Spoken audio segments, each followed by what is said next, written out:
ci amoon nag la ca dem na ba justice dugg si jamono ji information bi mooy Badara Gadiaga nañ ko placé en position de garde à vue tey ji ci ngoon nañ ko convoqué ca division spéciale de la cybersécurité ci kon audition boo xamante ni kon moom mooy ci waral coow li Alioune Tine yow yaa fi xeex ak yelleefu doomu aadama noo gisee déjà information boobu ñu ne Badara Gadiaga mi ngi ci garde à vue. daf ma jaaxal lool parce que dëgg-dëgg man boobu. fekk na ma boobu sax newuma fi yow bi may woo maa woon Accra mais dama ne non xool naa séquence bi soo xoolee séquence bi en réalité lui il a subi des attaques et il a répondu. Il a subi des attaques, il a répondu. De temps en temps ci télé mais et puis genre bi ça veut dire jàkkaarloo jëkkoon na am au mois de mars bii dafa mel ne espèce u revanche bu ñu doon xaar la mais ça aussi c'est un spectacle en vue et presque peut-être un choc en vue parce que jeu li ñuy wax jeu politique ak di wax arène politique en réalité c'est la même chose que la même logique que l'arène du point de vue de la radicalisation des positions du point de vue des supporters mais dañ koy xool pour xool comment ça va saigner ak couille c'est à peu près la même logique que les face à face en dernière minute ñaari présidents yi aux États-Unis ñaari candidats yi dañuy daje waaw ba pare gars yi ñaari yoon la ñuy daje sax waaw muy feneen ak feneen donc plateau télé dafa nekk espace boo xam ni foofu guerre verbale moo fay am maanaam li ñuy wax jongante daf fay am comme kuy bëri comme kuy catch jeu la et kooku jeu boobu arbitre bi du procureur arbitre bi du cybercriminalité arbitre bi mooy ñi nga xam ne ñeneen la ñu ngi bokk ci jeu bi bind gis naa par exemple Bakary Domingo Mané dafa am dañ ma yónnee kii bi sax ndax li may wax ñu ne ma mais Alioune yow ma ne mais lii mooy tontu bi day bind nga bind mooy tontu bi mais procureur mënu ko régler keneen mënu ko régler cela dit fii liberté d'expression depuis temps Senghor lay wax depuis temps Senghor nga xam ne amul parti unique nga xam ne ay tract lañ daan génne terewul ñun ñi noppi temps yu Diouf terewul ñun ñi noppi te bi nga xam ne Sénégalais yi décidé nañ Senghor pression moo ko demloo Abdou Diouf ñun ñi dañuy taxaw pression moo ko demloo Abdoulaye Wade gis nañ ko pression moo ko demloo kii di Macky Sall pression moo ko demloo te ñuy ëpp pression mooy ñi nga xam ne ñoo fi toog tey donc loolu boo ko xamee te ñu jóge ci de 2021 2024 ci coow léegi dañu war a dal léegi dañu war a dal koo xam ne da ngay wax sa xalaat nga wax sa xalaat te ñun li ñuy xeex ci jàpp ñi nga xam ne ñooy wax seen xalaat di leen tëj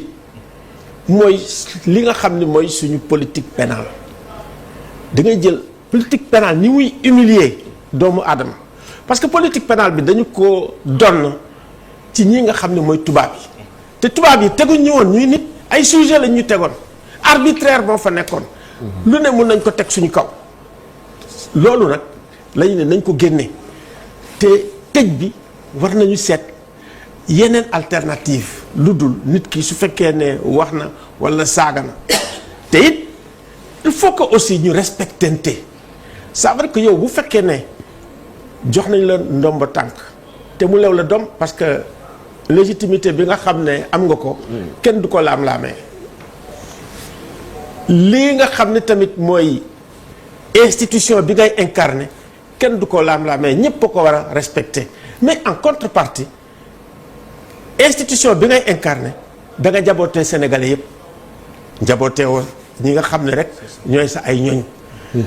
loolu suñ ko defee yaakaar naa ci situation boo xam ne tey booy xool dégradation bi sur le plan politique am na dégradation bi sur le plan économique am na dégradation bi sur le plan social am na te amuñu environnement régional boo xam ne booy xool yi ñu déglu jóge Mali yàggul. su environnement international bi waxi noppi kon nag dal rek moo ñu jig. dëgg la te question yooyu incha allah dinañ ko aborder ci émission bi Adjaratou Diatou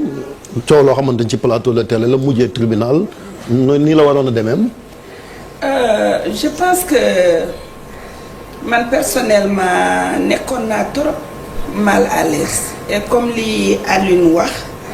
je pense que la difficulté dans ce cas d'espèce pour man nekkul woon débat xuloo la woon. Olof nag nee na xuloo moom mbalit la et effectivement je pense que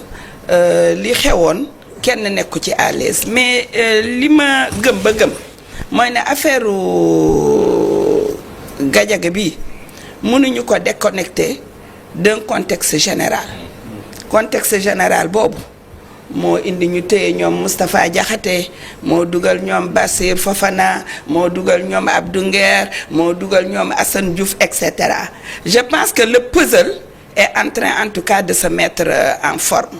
léegi li Aline wax laa dëgg en fait deux citoyens ñoo doon xuloo je pense que la justice d'ailleurs ne s'y est pas trompée parce que j'aurais appris que l'honorable Amadou Ba moom tamit entendre nañ ko entendre nañu Gadiaga maintenant c'est dommage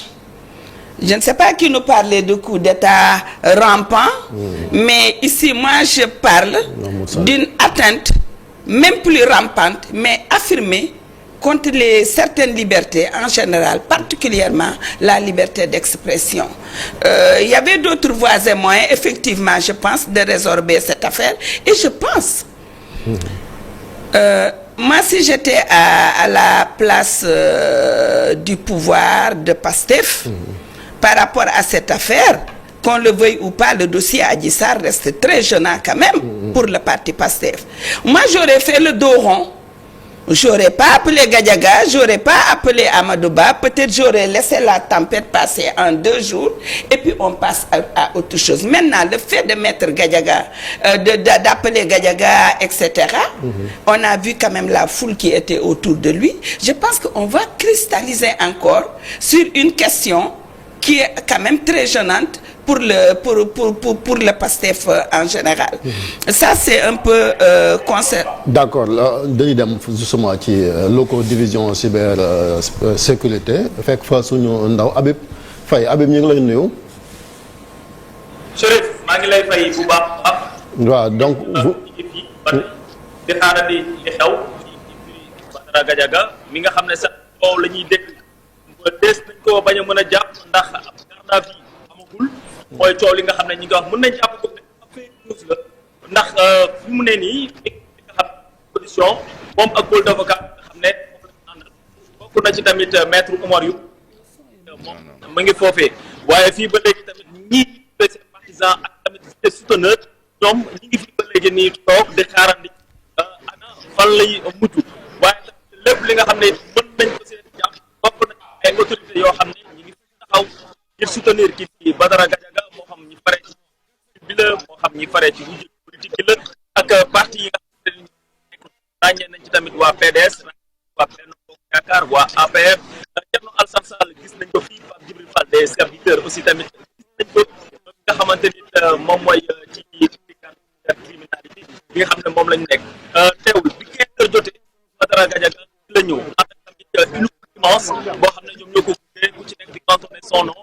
ok quelques soucis avec le son xam naa Pierre di nga ci ñëwaat ngi ñu mën a dégg Habib mi nga xamante ni kon ma nga foofu ca Badara Diatou yaa ngi doon justement ci affaire bi ba léegi. Moi, je disais que affaire boobu de toute façon je pense qu'il y a une nervosité ambiante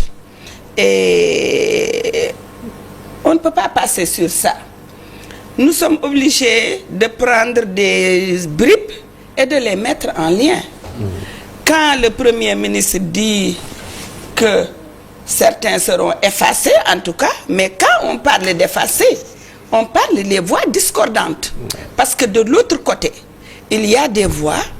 tout à fait conciliantes, tout à fait favorables au pouvoir, et ces voix-là, quand même, il y a des dérives, et ces voix ne sont ni étouffées, ni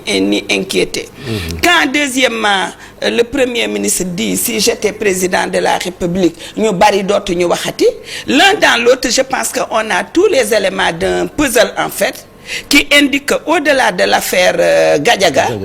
une volonté de mettre une pression pour imposer une pensée unique qui ne dit pas son nom. Et je pense que ce sera tout le problème. Parce que la liberté d'expression, je ne parle même pas de liberté de presse, mais la liberté d'expression quand même au Sénégal est le fruit de lutte et de conquête démocratique. Menée vaillamment par des Sénégalais. Je ne crois pas qu'un matin, on peut venir mettre des œillères aux Sénégalais. Vous regardez ici, vous regardez là. Et pour moi, oui, en Wolof. Parce que li ma gis mooy ne finalement, man dama foog ne pouvoir bi, situation bi gagné aussi. Je le disais tout, dafa am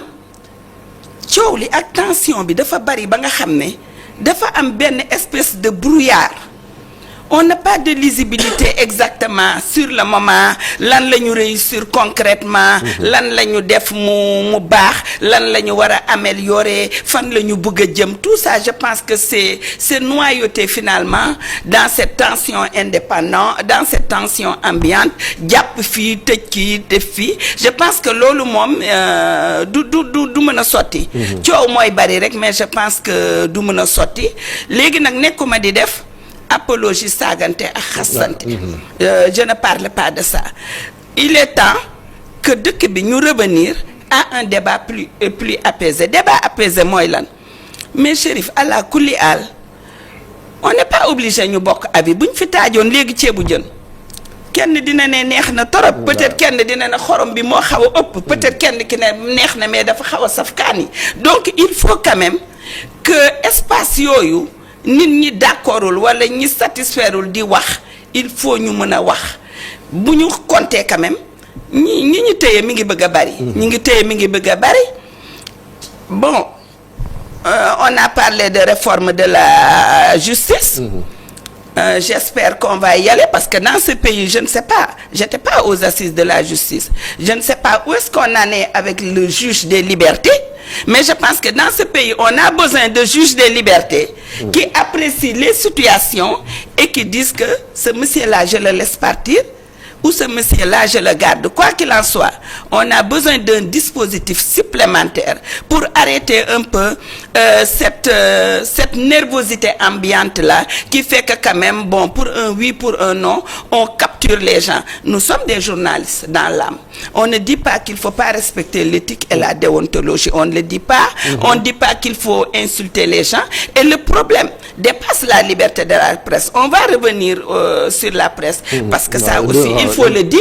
il y a une volonté manifeste quand même d'étouffer la presse de la pousser quand même à l'agonie ça c'est une stratégie qui est claire et qui est en train quand même d'être déroulée en dépit quand même de la bonne volonté du président Diomaye Faye pour que on puisse sortir de cette situation là mu am solo doyen Pape Samba Kane gis nga ko Badara fi mu toll mi ngi ci loxo député Amadou Ba déglu nañ ko mais ñibbiwaat na këram jatu mi ngi koy wax sànq parce que premier ministre dem na assemblée nationale am ñum tëkku ba ne dina leen faase est-ce que ginnaaw Abdou Nguer ñoom Bachir Fofana Moustapha Diakhaté tey ñu ne kii di Badara Gadiaga mi ngi ci loxo nekkul di exécuter volontairement finalement d'abord maa ngi masawu Moustapha Diakhaté Abdou Nguer Bachir Fofana maa ngi ko doon tudd léegi hors antenne Souleymane di la wax ne 15 jours avant je l'ai appelé j'avais senti mi ngi may dégg que il y avait des problèmes di ko wax ne il travaille très bien mais qu'il n'a qu'à faire encore plus attention parce que je le sens un peu menacé par une certaine ambiance xam nga booy xool réseaux sociaux yi rek da nga def attention di nga gis li may wax démb maa ngi seetaan benn chroniqueur du ma ko tudd parce que léegi ñu ne maa désigné ñi jàpp ma ne sama doom kii léegi ñu jàpp ko parce que jatu li mu wax dafa nekk dëgg te Alioune junj na ko tamit c'est comme s'il y avait un projet derrière toutes ces histoires-là cette sorte de confusion totale personne ne sait ce qui se passe on ne sait rien mais je suis sûr que ce qui se passe dépasse de très loin ces événements ponctuels qu'on voit c'est malheureux qu'on fasse souffrir des gens la presse les chroniqueurs quelques hommes politiques de l'ancien régime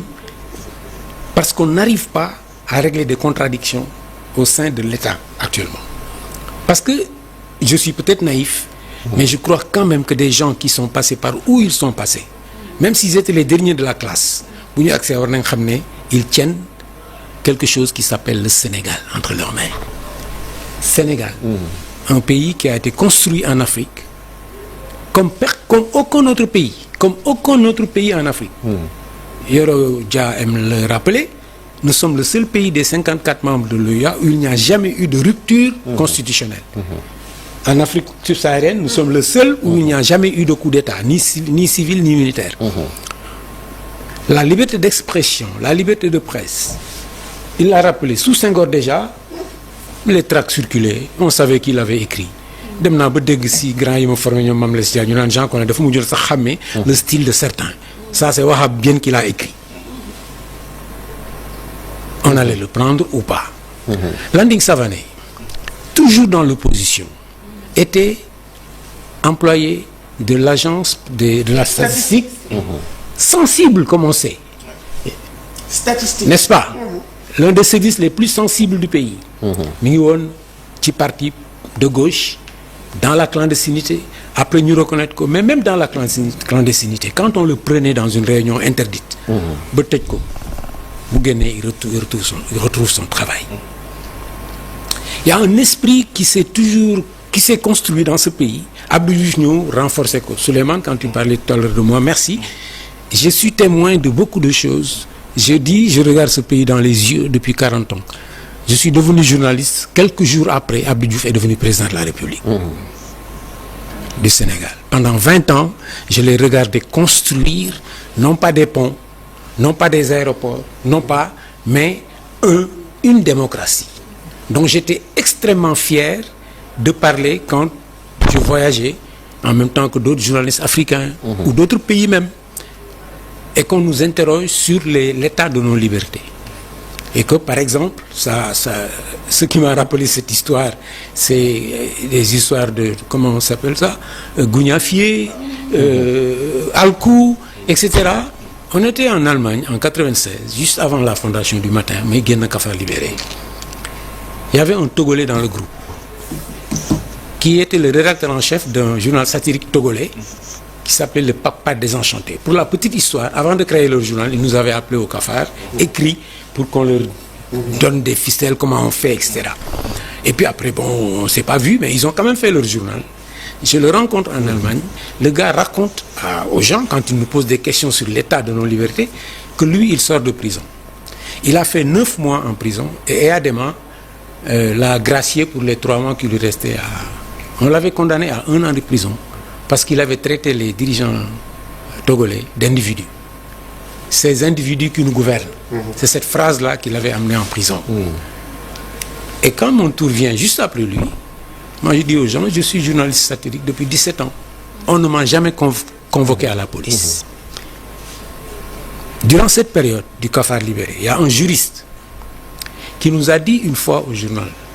vous, Sud, Le Témoin, tous les journaux que je lis, je vois tous les jours un papier qui peut envoyer son directeur de publication en prison. Mais alors je pose la question à Chérif, pourquoi vous allez en prison et nous on n'y allait pas? C'est le même code pénal qui est encore ici. Parce qu'il y avait une sorte d'intelligence collective qui faisait que toutes les entités, la société civile, la société politique, la presse, les syndicats, tout le monde convergeait vers quelque chose. Développer la démocratie sénégalaise. kon ci journaliste yi la wala ci ñi incarné nguur la bokk bu dee yéen seen i jamono xëy na yóbbu kaso chercher l'erreur. Lu fi changé ñun changé guñu journalistes yi. On exerce le même métier encadré par le même code déontologique.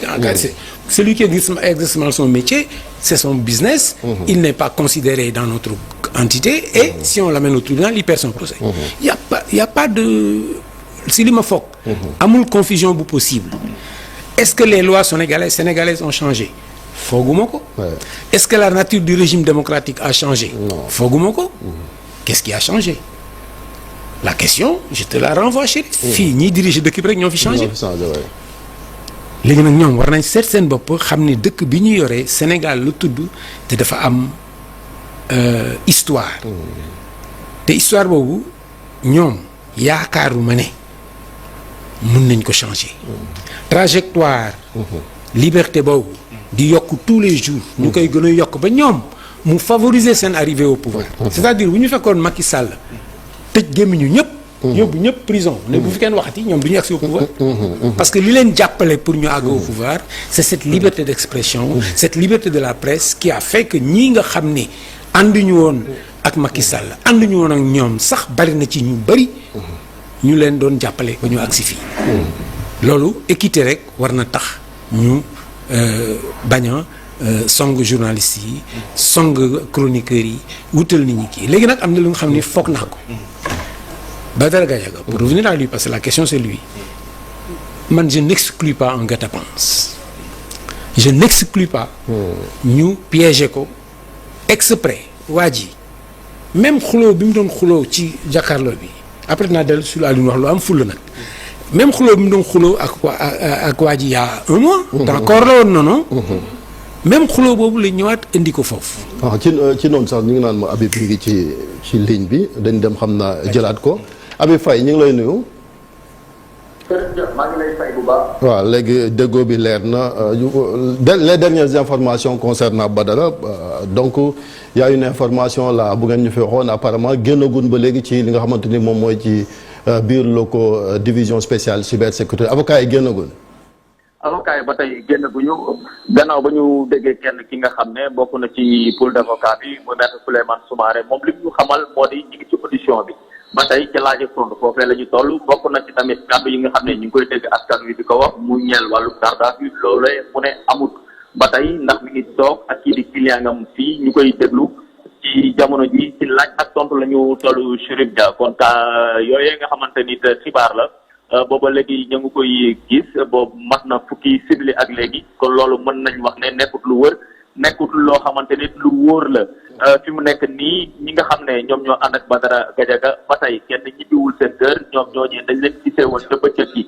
ñu takkoo noonee lañ gën a takkoo taxaw di xaar ki nga xamante ne moo di Badara Gadiaga mu génn te ñu ci bëri am nañ yaakaar ne sax garde à vue boobu ñuy wax du doon loo xam ne luy am la ndax tamit dafay ñibbi fa nga xam ne moo di ca këram leneen li ñu mën a jàpp bokk na ci ñi nga xamante ne te ay waay politique lañ ñoom bëri nañu fii bokk na ci Thierno Alassane Sall bokk na ci Pape Djibril Fall ñoom Thierno Bocoum Babacar Gueye bu waa PDS ñoom na fi Diallo et cetera bëri nañu fii ñoom ñëpp ñëw apporter ko li nga xam ne moo di seen soutien ak tamit ñii di partisans yi ak ñii di ses souteneurs ñoom ñëpp bàyyiwuñu ndax tamit booba léegi ñoom à chaque fois libéré Badara Gadiaga mooy li nga xam ne mooy kàddu yi ñuy dégg fii nii ndax tamit ñu ci bëri jàpp nañ ne kàddu yi mu yëkkati jëmale ci delloowaat kàddu wala sax répété kàddu ya Amadou Ba waxoon ñoom ñu gis ne nekkut loo xam ne sax war nañ ko fee mën a woon ndax diggante jokkar bi la ñoom loolu la ñu gis waaye leneen li nga xam ne mën nañ ko jàpp moo di fii moom am na kaaraange goo xamante ne bu mat sëkk la askan wi tamit ñu ngi leen di saytu waaye ba léegi amul benn débordement boo xamante ne nemmeeku nañ ko fi Chérif Dia bu dee amoo beneen laaj. waaw jërëjëf kon ñu bàyyi la nga xaar situation bi fi muy mujjee ak avocat yi ak kon audition Badara Gadiaga yi donc on rectifie xibaar bi nga xamante ni Habib dans un premier temps vous avez parlé de garde à vue donc garde à vue amagu ci ba léegi ñu ngi ci audition yi donc yaa ngi doon wax sànq également mbiram guet-apens lu tax loolu. waaw parce que comme ni ma ko waxee même xuloo bi amoon na ko ak Badara Gadiaga